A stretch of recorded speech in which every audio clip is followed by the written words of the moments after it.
আসসালামু আলাইকুম। এখন দেখবেন সংবাদ শিরোনাম। অনেক এলাকায় জ্বলছে না চুলা, রান্নাবান্না নিয়ে চরম বেকায়দা। বাড়তি টাকাতেও মিলছে না এলপিজি সিলিন্ডার। উপদেষ্টা বা তিতাসের কাছে নেই আশার বাণী।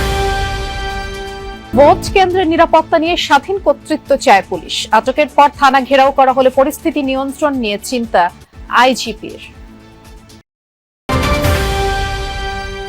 আওয়ামী লীগের সন্ত্রাসীদের জামিনের দায় বিচারপতিদের, তাদের অপসারণে পদক্ষেপ নেওয়া উচিত ছিল প্রধান বিচারপতির, মন্তব্য আসিফ নজরুলের।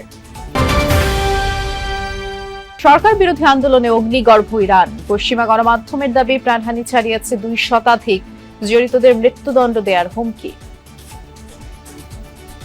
এতক্ষণ দেখছিলেন সংবাদ শিরোনাম, এখন দেখবেন বিস্তারিত। তীব্র গ্যাস সংকটে নাকাল রাজধানীর মানুষ। চুলায় লাইনের গ্যাস নেই, বাজারে সিলিন্ডারও মিলছে না। এলপিজি স্টেশনগুলো নোটিশ দিয়ে বন্ধ। কয়েকটি সিএনজি স্টেশন চালু থাকলেও চাপ কম থাকায় তা ভোগান্তি বাড়াচ্ছে সবার। মিরপুরে কারিগরি ত্রুটি সারানো হলেও পরিস্থিতি পুরোপুরি স্বাভাবিক কখন হবে তা খোদ জ্বালানি উপদেষ্টাই জানেন না। তিতাস গ্যাস কর্তৃপক্ষ আসার কথা শোনাতে পারেনি। মোহাম্মদপুরের রেশমা আক্তার সকালে নাস্তা বানাতে পারেননি আজও। সব প্রস্তুত করেও হয়নি রুটি, কারণ আগুন জ্বলছে না বাসার চুলায় কয়েকদিন ধরেই। প্রায় 1 সপ্তাহ রান্না উঠে দিয়েছি, অর্ধেক হয়েছে, হঠাৎ করে গ্যাস একদম বন্ধ। ওই চুলোতে দিয়েছি, অফ হয়ে গেল, সেইটা চাল ভিজলো, রাতের বেলায় সেইটাকে খিচুড়ি বানিয়ে রাতের বেলায় খেয়েছি। আবার পাশের গলির নীলুফারের কথাই ধরুন, টানা 7 দিন ধরে রান্না করতে পারছেন না বাসায়। গ্যাস আসবে সে আশায় রোজই করেন রান্নার আয়োজন। এই নাস্তা বানাইতে আইসি, দেখছি একটু নেই, এখন এই পর্যন্ত একটু নেই। শখে বা উৎসব পার্বণে নয়, নিয়মিত হোটেলে খাওয়া এখন নিয়তি মোহাম্মদপুরের একটা বড় অংশের মানুষের। হোটেলেও গ্যাস না থাকায় আছে নানা অনিশ্চয়তা।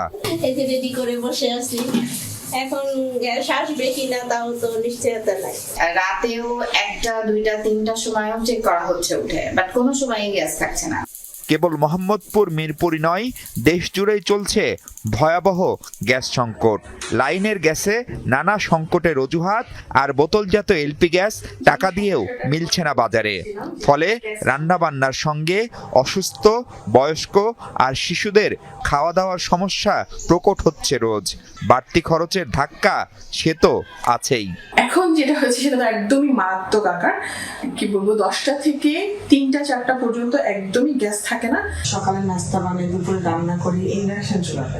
গ্যাস আসলে থাকেই না, মানে মাঝে মাঝে আসে।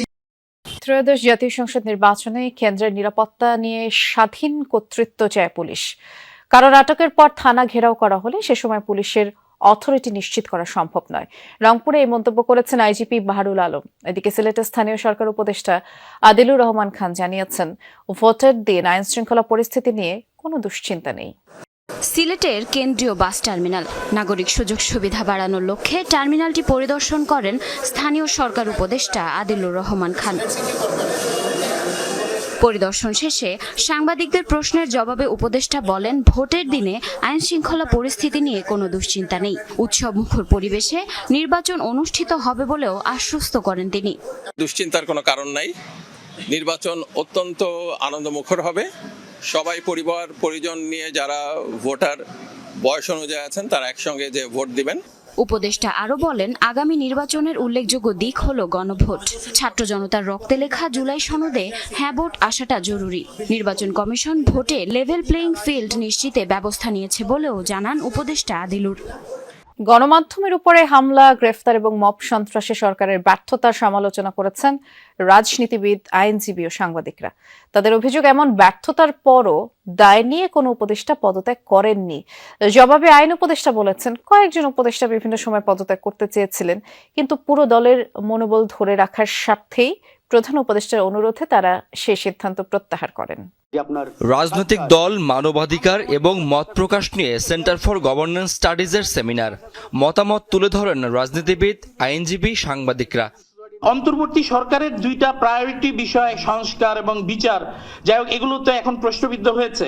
র্যাবের মতো একটি প্রতিষ্ঠানকে এখনো লিডিং পর্যায়ে অপারেশন করার দায়িত্ব দিয়ে রাখা হয়েছে, যেখানে র্যাবকে বিলুপ্ত করার দাবি ছিল দেশে বিদেশে। জুলাই যোদ্ধাদের ইনডেমনিটি দেওয়ার জন্য একটা অধ্যাদেশ জারি করছে।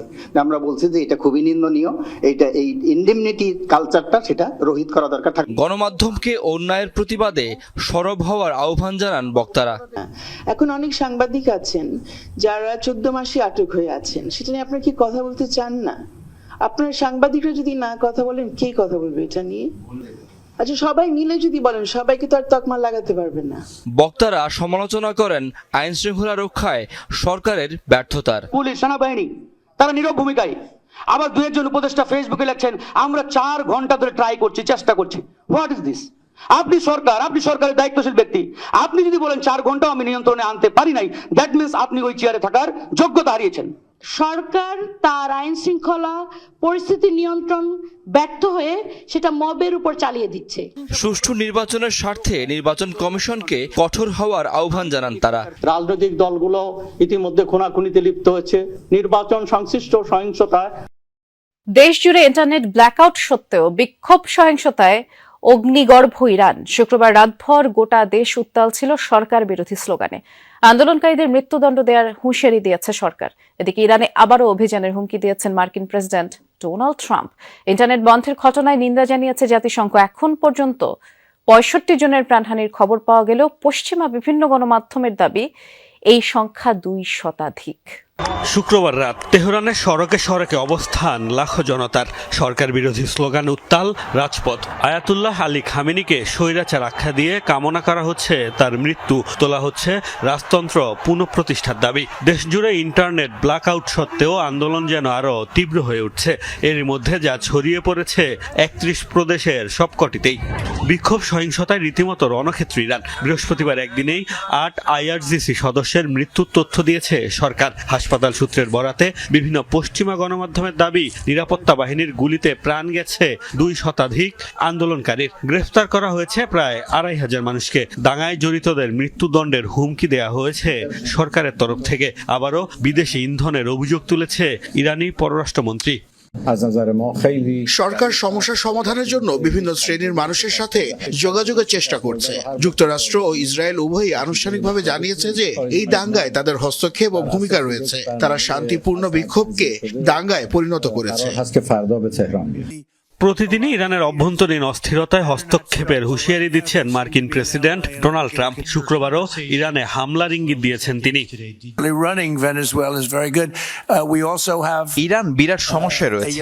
আমার মনে হচ্ছে মানুষ এমন কিছু শহর দখল করেছে যা কয়েক সপ্তাহ আগেও কেউ ভাবেনি। আমরা পরিস্থিতি খুব সাবধানে পর্যবেক্ষণ করছি। যদি তারা অতীতের মতো মানুষ হত্যা শুরু করে তাহলে আমরা এর সাথে জড়াবো, তাদের শিক্ষা দেব। এদিকে সরকারের বিরুদ্ধে দমনপীড়ন চালানোর অভিযোগ তুলে নিন্দা জানিয়েছে জাতিসংঘ। Internet blackout